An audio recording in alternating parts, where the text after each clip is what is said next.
છે કે અંધારું કરે એવા લાવવા છે? આ કર્યું અંધારું. હું જયારે વિસાવદરની ચૂંટણીના પ્રચારમાં ફરતો હતો ત્યારે અનેક ગામમાં આવું થતું. ભાજપનો એક માણસ અહીંયા ખૂણામાં કંઈક ગમે ત્યાં બેઠો હોય અને બીજો એક માણસ ત્યાં પેલું ટ્રાન્સફોર્મર હોય ટીસી ત્યાં ઉભો હોય. એટલે એ શું કરે? સાંભળજો, ધ્યાનથી સાંભળો કરી કે એક લંગરીઓ અહીંયા બેઠો હોય ગમે ત્યાં ખૂણામાં, પછી એનો ફોન ચાલુ હોય ને એક બીજો પેલો ટીસી હોય ટ્રાન્સફોર્મર પડ્યું હોય પેલું વીજળીનું ત્યાં ઉભો હોય. અહીં પેલો જોતો હોય શું પ્રોગ્રામ ચાલે, સ્વાગત છે ત્યાં સુધી હાલવા દે. ગોપાલભાઈ હાથમાં માઇક આવે એટલે કે હવે કાપી નાખો. આવા લંગરિયા વેરા કરો છો તો કઈક હારા ધંધા કરો કે નહીં? ભગવાને તમને સત્તા આપી હોય, ભગવાને તમને શક્તિ આપી હોય, ભગવાને તમને કઈક સારા કામ કરવાની તક આપી હોય તો ગામની લાઇટ કાપવાના ધંધા ન કરાય, ન હોય એને કઈક કનેક્શન અપાવવાનું કામ કરાય. કોઈના ઘરે લાઇટ ના હોય, કોઈના ખેતરે લાઇટ ના હોય તો આપણે એને અપાવવાનું કામ કરાય. આખા ગામની લાઇટ કાપવાનો ધંધો વ્યાજબી નથી. પણ દોસ્તો, હું તમને એક વિનંતી કરવા માટે આવ્યો છું કે આપણે બધાએ ભાજપ અને કોંગ્રેસની પાછળ આપણી જિંદગીના ઘણા બધા વર્ષો ખર્ચી નાખ્યા છે. કોઈએ ઘડીક આને મત આપ્યો, ઘડીક આને મત આપ્યો, ઘડીક આને મત આપ્યો. એ બંનેને મત આપીને આપણે જોઈ લીધું કે આ લોકો શું કરવાના છે. હું તમારી પાસે એવી આશા લઈને આવ્યો છું આખા સાણંદ પંથક પાસે કે એક વખત અમને વોટ આપી અને અમારા ધારાસભ્ય બનાવીને જોઈ લો તો કેવી મજા આવે છે. 40-35 વર્ષની ભાજપની સરકાર પછી પણ ગામડામાં સારો રોડ ન હોય, ગામમાં ગટર ન હોય, ગરીબ માણસ પાસે ઘરનું ઘર ન હોય, કોઈના ઘરમાં લાઇટ ન હોય, કે બહુ મોટા દુર્ભાગ્યનો વિષય છે દોસ્તો. દેશ આઝાદ થયો અને 75 વર્ષ થઈ ગયા. હમણાં ઉજવણી થઈ 15મી ઓગસ્ટે. આખા દેશમાં વાસ્તે ગાસ્તે ઉજવણી કરી કે દેશ આઝાદ થઈ ગયો, પણ અંગ્રેજોથી, આ ગુંડાઓથી તો હજુ બાકી રહી ગયો છે. ભાજપના ગુંડાઓથી દેશ અને આખું ભારત, આખું ગુજરાત આઝાદ કરાવવાનું બાકી છે. અને એ આઝાદીની લડાઈ આપણે લડવાની છે કે આ લોકો આમ જનતાને ધમકાવે, ડરાવે, કામ ન કરે. આ તમારા રોડનો જ દાખલો લઈ લો ને. વર્ષો સુધી રોડ ન બને. નિકોલમાં વડાપ્રધાન આવે છે તો દિવસ રાત 24 કલાક રોડ બને છે. ચાલુ વરસાદમાં રોડ બને છે. મશીન આવી જાય, ગ્રાન્ટ આવી જાય, સ્ટાફ આવી જાય, બધું જ મળી રહે. વડાપ્રધાન કે મુખ્યમંત્રી આવે તો અહીંયા અમેરિકા જેવી સિસ્ટમ થઈ જાય અને બાકી આપણા માટે કોઈ વ્યવસ્થા આ લોકો કરતા નથી. આટલી હદનો ભેદભાવ જનતા સાથે સરકાર તરફથી, ભાજપ તરફથી થઈ રહ્યો છે. અત્યાર સુધી આપણી પાસે કોઈ વિકલ્પ હતો નહીં કે આપણે શું કરવાનું. કોંગ્રેસને બટન દબાવો તો કોંગ્રેસને ભાજપમાં કઈ લાંબો ફરક રહ્યો નથી. હવે 70-80 જેટલા ધારાસભ્યો તો કોંગ્રેસ વાળા છે, આજે ભાજપમાં મંત્રી બનીને બેઠા છે. તો દોસ્તો, હું તમને એક વિનંતી કરવા માટે આવ્યો છું કે આપણી પાસે તક અને નેતા બંને એક સાથે આવ્યા છે. વિસાવદર વિધાનસભાની ચૂંટણીના પરિણામ પછી ગુજરાતની જનતાને એક નવો વિકલ્પ મળ્યો છે આમ આદમી પાર્ટીના સ્વરૂપમાં. આટલા વર્ષો સુધી આપણી પાસે વિકલ્પ નહોતો એટલે આપણે લાચારીવશ કંઈ પણ કરવું પડતું હતું, પણ હવે આપણી પાસે સારો વિકલ્પ છે. આખા ગુજરાતની અંદર નવયુવાનોની ટીમ છે. તમે બધાને ઓળખો છો. ઈશુદાનભાઈના નેતૃત્વમાં અમારી આમ આદમી પાર્ટી ખૂબ સરસ કામ કરી રહી છે. જનતાના મુદ્દા ઉપર ક્યાંય અવાજ ઉઠાવવાનો હોય, ક્યાંય બોલવાનું હોય, ક્યાંય સંઘર્ષ કરવાનો હોય, જનતા માટે જેલમાં પણ જવું પડે તો પણ અમે બધા ગયેલા છીએ, બધાને ખબર જ છે. અને એટલે હું જનતા પાસે, આમ જનતા પાસે, લોકો પાસે એક એવી આશા લઈને આવ્યો છું કે આવનારી તાલુકા અને જિલ્લા પંચાયતની ચૂંટણીમાં એક વખત ગુજરાતમાં 2022ની ચૂંટણીમાં ચૈતરભાઈ વસાવા વાળી થઈ. એમાંય ભાજપ વાળામાં બહુ જોઈએ એટલો સુધારો ન આવ્યો તો વિસાવદર વાળી થઈ. એમાંય હજુ બરાબર પાટે ચડતા નથી તો આ વખતે હવે હાવણા વાળી આખા ગુજરાતમાં કરી નાખો એટલે જબરજસ્ત પડઘો કરી જાય. મિત્રો, આજે મને તમને બધાને જણાવતા સારું લાગે છે કે ગુજરાતની રાજનીતિની અંદર હજારો લોકો જોડાવા લાગ્યા છે. ગામના ગામ આમ આદમી પાર્ટીમાં જોડાય છે. જ્યાં સભા હોય, જ્યાં મીટિંગ હોય, હજારો લોકો આવે છે કે અમારે જોડાવું છે, અમારે કંઈક સારા કામનું ભાગીદાર બનવું છે. અવળી મોટી ક્રાંતિની લહેર વિસાવદર વિધાનસભાની ચૂંટણી પછી આવી છે. તમને વિસાવદર વિધાનસભાની પણ થોડીક માહિતી આપું કે ગુજરાતની આખી ભાજપ પાર્ટી ત્યાં પ્રચાર કરતી હતી. આખી ભાજપ પાર્ટી, મુખ્યમંત્રી, તમામ મંત્રી, તમામ ધારાસભ્યો, સૌરાષ્ટ્રના બધા જ સાંસદ સભ્યો, એની સાથે બુટલેગરો, એની સાથે પોલીસ તંત્ર, એની સાથે સરકારી તંત્ર, એની સાથે ગુંડાઓ, આખા ગુજરાતમાં ભાજપ પાસે જેટલી શક્તિ હતી એ બધી જ શક્તિઓ વિસાવદર વિધાનસભાના ગામડે ગામડે ગોપાલ ઇટાલિયાને ચૂંટણી હરાવવા માટે કામ કરતા હતા. પણ જનતાના હાથ જેના માથે પડે, જનતાના આશીર્વાદ જેને મળે, એને કોઈ પણ મોટી સત્તા ક્યારેય હરાવી શકતી નથી દોસ્તો. જનતાનો હાથ, જનતાનો સાથ, જનતાના આશીર્વાદ ગોપાલ ઇટાલિયાની સાથે હતા. વિચાર કરો કે મંત્રી, કેબિનેટ મંત્રી, મુખ્યમંત્રી, પ્રદેશ પ્રમુખ બધા લોકો લાગી ગયા પછી તે 17,500 મતથી ભાજપની ભૂંડામાં ભૂંડી ઐતિહાસિક હાર થઈ છે દોસ્તો. વિસાવદરમાં અને કોંગ્રેસે શું ધંધા કર્યા વિસાવદરમાં? હોટલમાં બેસીને ભાજપના પૈસા છે એ વેચવાનો ધંધો કર્યો આખો. ક્યાં વિડીયો બધા જોયો તો કે નહોતો જોયો? જનતામાં જોયો કોઈએ?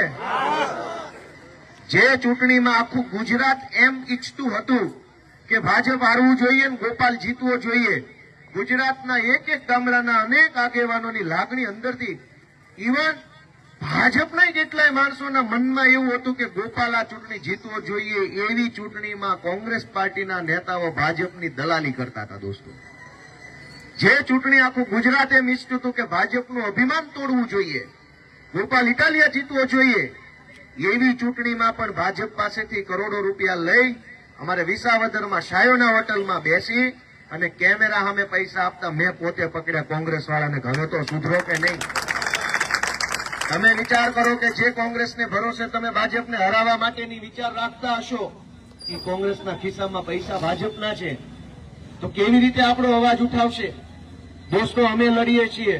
પેપર લીકની ઘટના હોય કે ગુજરાતમાં ડ્રગ્સનું દૂષણ જે ઘૂસ્યું છે એની ઘટના હોય કે ગુજરાતમાં કાયદો અને વ્યવસ્થાના લીરે લીરા ઉડી ગયા છે એની ઘટના હોય કે ખેડૂતનો મુદ્દો હોય કે મહિલાઓનો હોય કે તૂટેલા રોડનો મુદ્દો હોય કે શહેરોમાં પાણી ભરાઈ જવાનો મુદ્દો હોય, તમામ મુદ્દા ઉપર આમ આદમી પાર્ટી પૂરી તાકાતથી, દમખમથી હંમેશા તમે લડતા જોતા હશો. અમે કોઈ પણ પ્રકારની બાંધછોડ નથી કરતા, અમે કોઈ પણ પ્રકારની ભાજપ વાળે ગોઠવણ નથી કરતા. અમે તો એક જ ગોઠવણ કરી છે કે ભાજપ વાળાને કાઢો અને જનતાને સરકારમાં લઈ આવો. અમારી એક જ ગોઠવણ છે.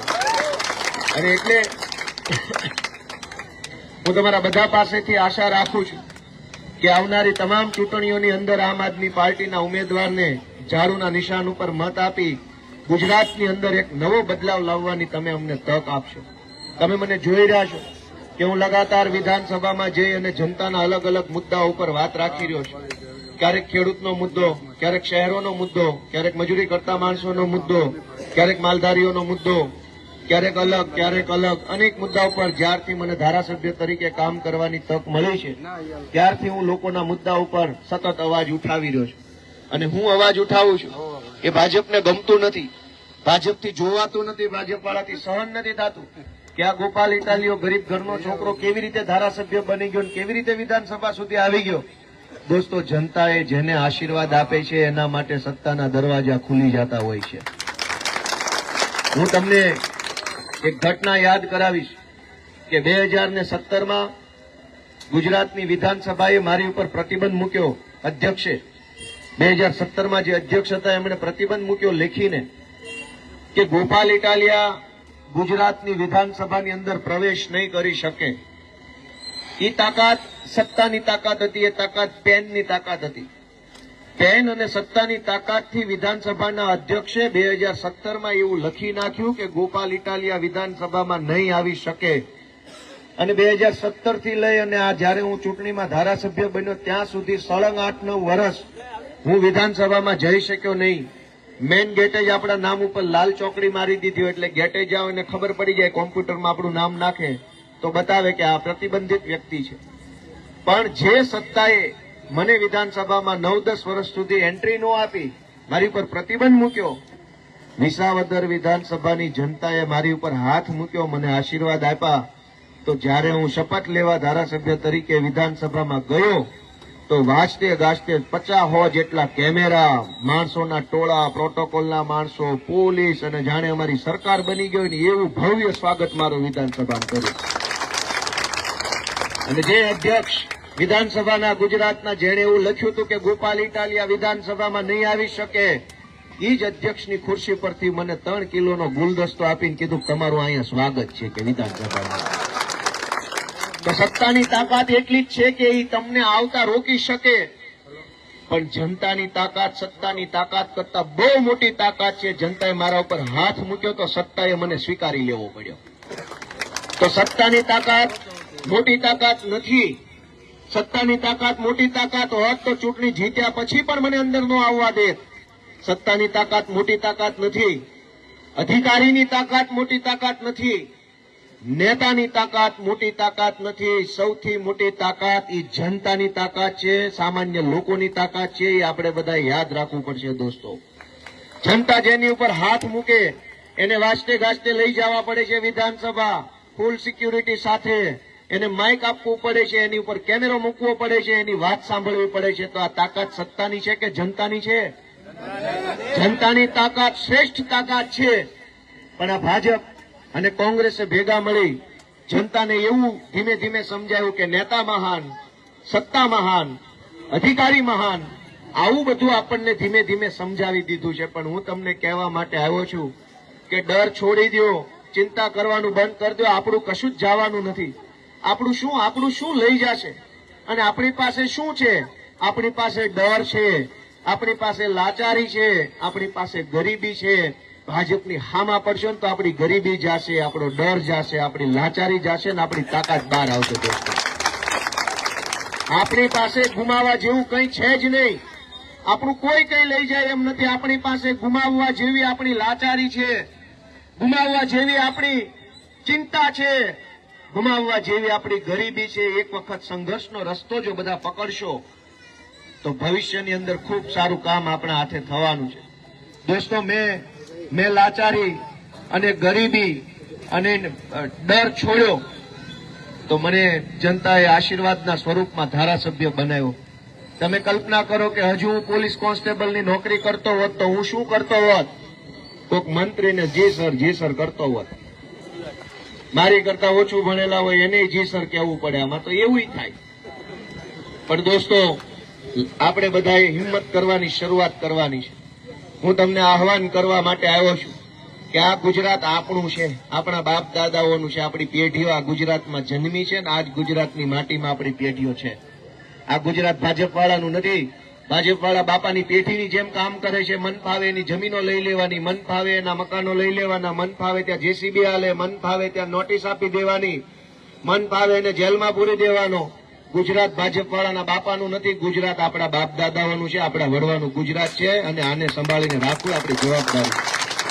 ગુજરાતની અંદર બદલાવ લાવવો એ આપણી જવાબદારી છે, આપણી ફરજ છે, આપણી ડ્યુટી છે દોસ્તો કે આ ગુજરાતને બચાવી લેવું. ગુજરાત આપણું આગળ જાય એના માટે જાગૃત બનવું, સજાગ બનવું એ આપણી જવાબદારી છે. અને એટલે હું વિનંતી કરું છું મારી કે આવનારા દિવસોમાં જાગૃત બનીને અવાજ ઉઠાવતા શીખી જાઓ. આખા ગુજરાતમાં લોકો અત્યારે અવાજ ઉઠાવે છે. ભાજપનો નેતા આવે તો તરત કેમેરો કાઢીને પ્રશ્ન પૂછી લે છે કે ભાઈ શું છે રોડ રસ્તાનું? જોવો છો ને તમે જરાક હિંમત કરતા થાવ, ડરો નહીં, સહન કરી લેશો તો 100 વર્ષે જીવન કીચડની અંદર જીવવા તમારે મજબૂર રહેવું પડશે દોસ્તો. પણ એક વાર બોલશો, 2 વાર બોલશો, 4 વાર બોલશો તો 5મી વખત તો ભાજપવાળાના બાપાએ સાંભળવું તો પડશે. તે જનતાની તાકાત છે. પણ ક્યારેય નહીં બોલો તો ક્યારેય કીચડ દૂર નહીં થાય. ના, કીચડ ખાલી ગામના ચોકમાં નથી, માણસના જીવનની અંદર જીવન એ કીચડ જેવું ભાજપવાળાએ કરી નાખ્યું છે. શિક્ષણની વ્યવસ્થા જુઓ, આરોગ્યની વ્યવસ્થા જુઓ, રોડ રસ્તાની હાલત જુઓ, સરકારી કચેરીની હાલત જુઓ. બધી જ જગ્યાએ આપણા જીવનને બરબાદ કરવાનું કામ ભાજપે કર્યું છે. સરકારી કચેરીમાં જાઓ તો તમને સારો આવકારો ન મળે, સારો જવાબ ન મળે. આજ આવજો, કાલ આવજો, પમદી આવજો. બહુ પછી આજીજી કરો તો કે નથી કરી દેવું, થાય કરી લેજે. જનતાથી તો શું થાય? વિસાવદર વાળી થાય હવે આમાં તો.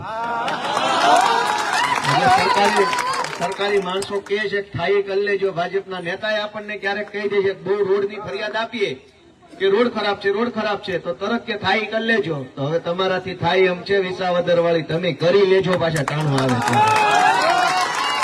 સત્યાત મંથનની યુટ્યુબ ચેનલ સબસ્ક્રાઇબ કરવાનું અને બેલ આઇકોન પ્રેસ કરવાનું, સાથે જ સત્યાત મંથનનું ફેસબુક પેજ લાઇક અને ફોલો કરવાનું અને ઇન્સ્ટાગ્રામ પેજ સાથે જોડાવાનું પણ આપ ચૂકશો નહીં. અત્યારે બસ આટલું જ. મને આપશો રજા. આપ જોડાયેલા રહો સત્યાત મંથન સાથે. નમસ્કાર.